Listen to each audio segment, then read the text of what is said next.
Basta, ah, para hindi ka malito, pag-program mo first, huwag mo muna silang mix up. Gumamit ka lang ng isang code muna.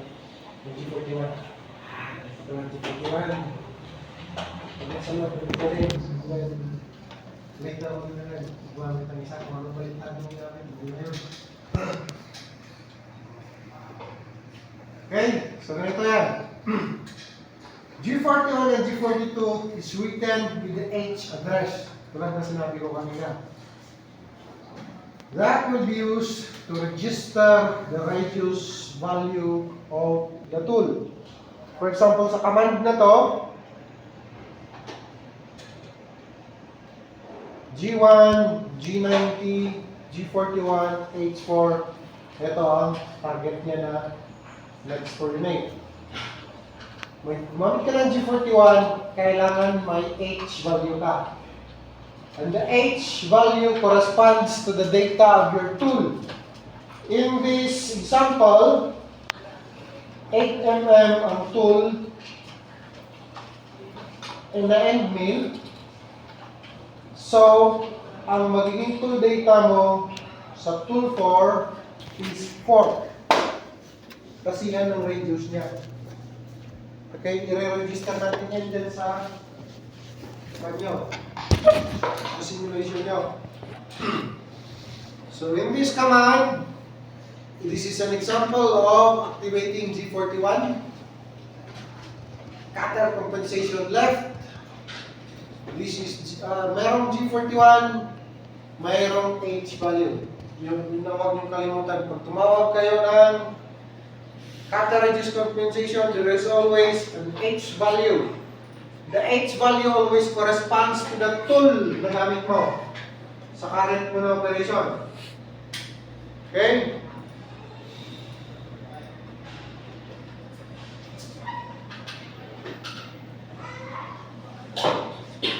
Try nyo i-open ang pag-mood.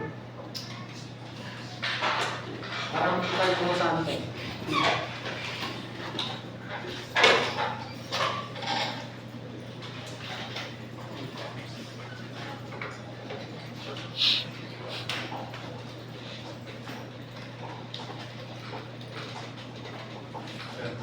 So, the H value, G41 lang 42. Yung command niya, G1 lang talaga isa. the H value is the tool radius. It is registered in the tool data in the offset page. Punta kayo sa offset page ng kanyo.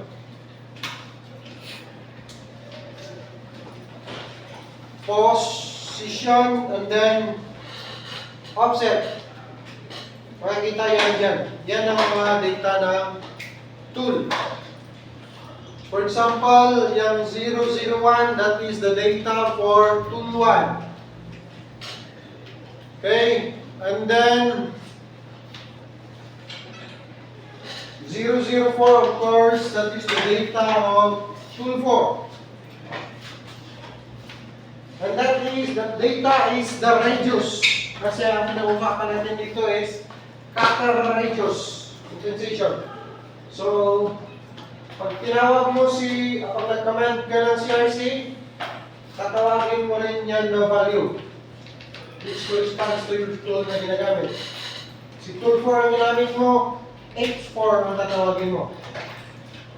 So, dyan siya kukuha ng value na offset niya.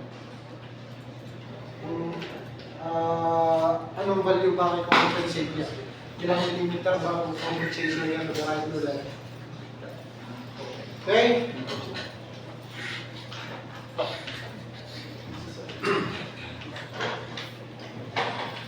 So, gumagamit tayo ng roughing tool at saka finishing tool. Usually sa mga operations.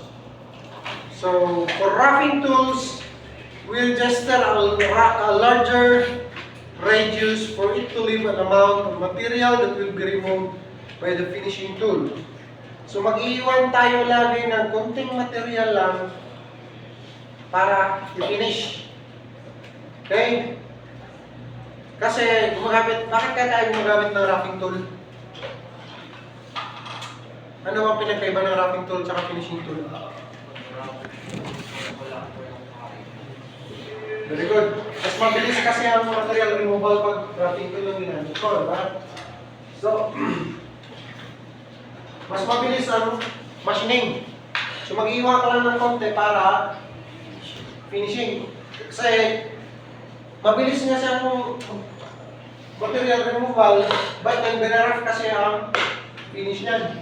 So, kailangan mo pa rin siyang finish. So, we will leave a little amount of material para finish. Okay? So, dinadaya natin yan. Dito.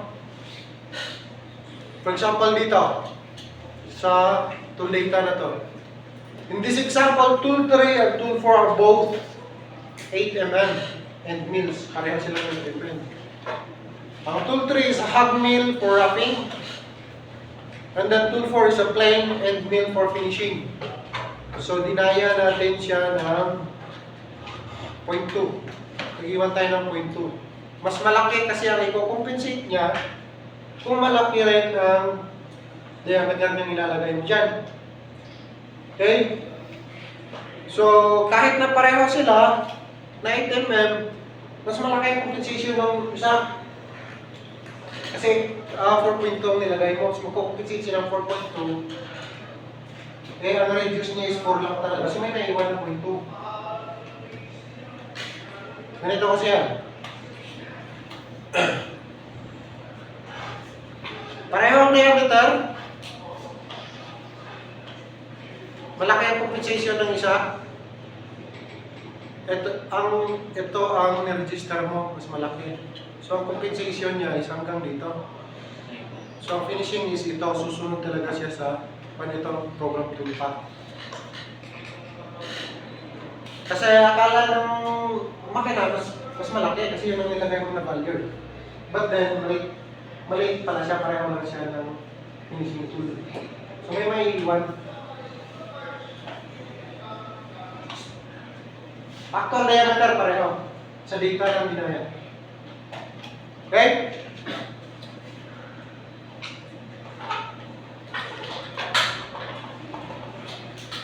Now, things to consider in using cutter radius compensation. Lead in. CRC is activated when the tool approaches the workpiece. Ang tinatawag natin na lead in is yung approach mo. Okay? Kung saan pag titingnan mo, ito ang heading mo. Dito pa lang si tool ng position. Ito kakain na siya. Approaching the material. So, diyan ka na mag-activate ng cutter radius compensation mo. Okay? Ika-cancel mo rin siya pag palabas na siya. Okay? Ito, patapos last pa na ito eh. Tapos na siya kumain dito. Palabas na siya. Or last pass na niya to sa contouring operation niya.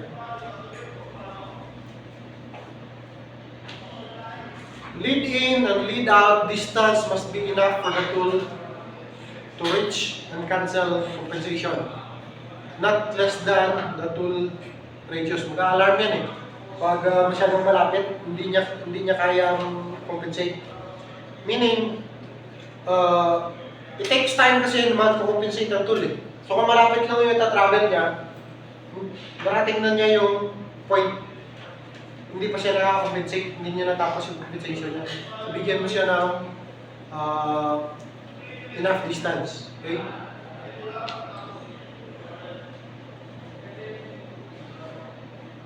So, CRC is activated in G1 block. Makikita mo, nasa G1. And then, lead out G1. Actually, may pwede rin sa G0. But minsan nag-alarm pag masyadong malapit kasi mabilis na eh. Mabilis lang po. Kaya minsan pag nag-G0 ka, mararating na yung point. hindi pa siya nakakompensate or hindi pa siya nakakancel. Kaya mag-a-alarm yan. But anyway, pwede siya sa G0. Huwag kayong activate sa G2 or G3. Mag-a-alarm yan. Hindi niya, ayaw niya yung gano'n. Okay, so always activate and deactivate sa G1 or sa G0.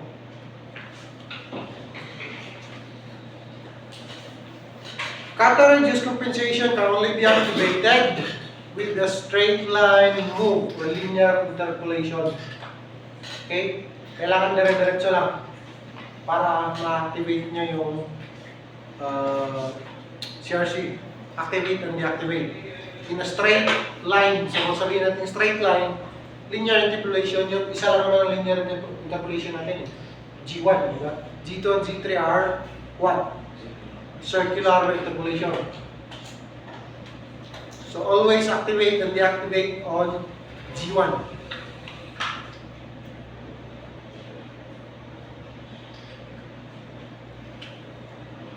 Starting point, end point. It is recommended that the starting point and end point are the same sa mga natin, sa mga programs natin, kasi magagamit natin yan especially pag sa programming tayo. Kasi mag-loop yan. Pag nag-loop na yan at hindi pareho yung start and end point mo, hindi magtutuwa, wala lang yan. So hindi siya necessary lalo na kung isang pass lang. Hindi siya necessary, but recommended. Kasi sa mga programming natin, gagamit tayo ng sa programming na nag-loop siya. So kailangan pareho yung entry at saka exit ng mo. Okay? Doon ka mag-activate, doon ka rin mag-deactivate. Ano? Medyo hard? Masakit? Hindi. Kaya-kaya nyo yan. Pag mag-practice natin. Okay? So, rules in using dito, G41, G42, and G40. Age value must be registered in the offset setting. So nakita nyo na kung saan siya i-register, di ba? Just in case may bagong tool, kailangan mo siyang i-register dyan. Ang mga tool na gumagamit ng CRC, ano kaya ang mga yun? Ha? Ang Facemate gumagamit pa ng CRC?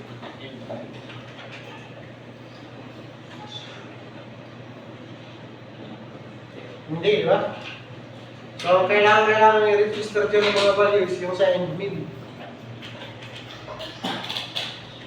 And then, do not start CRC, G41 and G42, or end G40 with G2 or G2. Use G0 or G1 to start or end cutter-reduced compensation.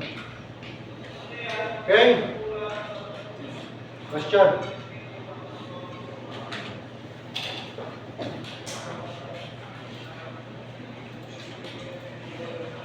Basta tandaan nyo lang.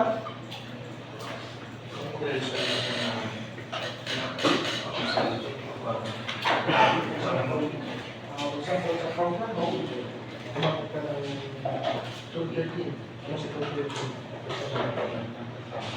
For example, G12 is nilagay is sabihin mo kung 20 lang na yung parang yan is something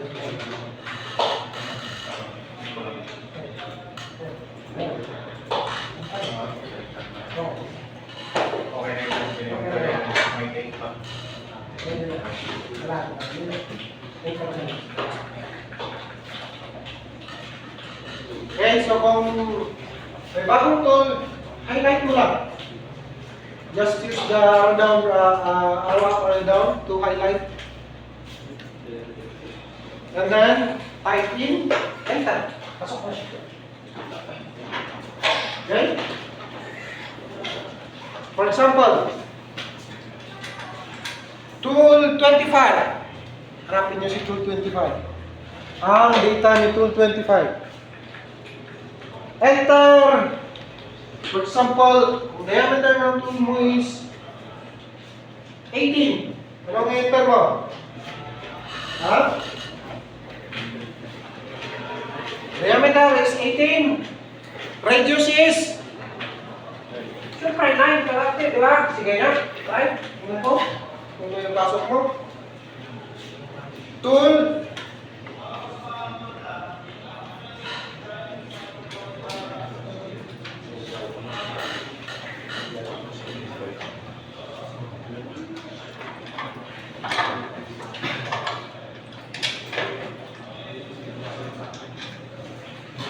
Okay. 9.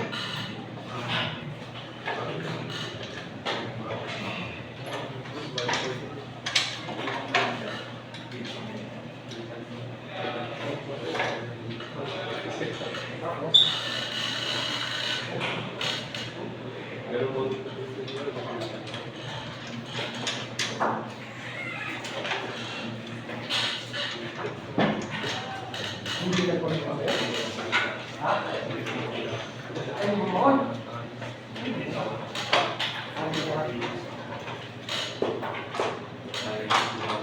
Sekarang na. Yan na siya simple. Pag may bagay mo ang tool. Okay.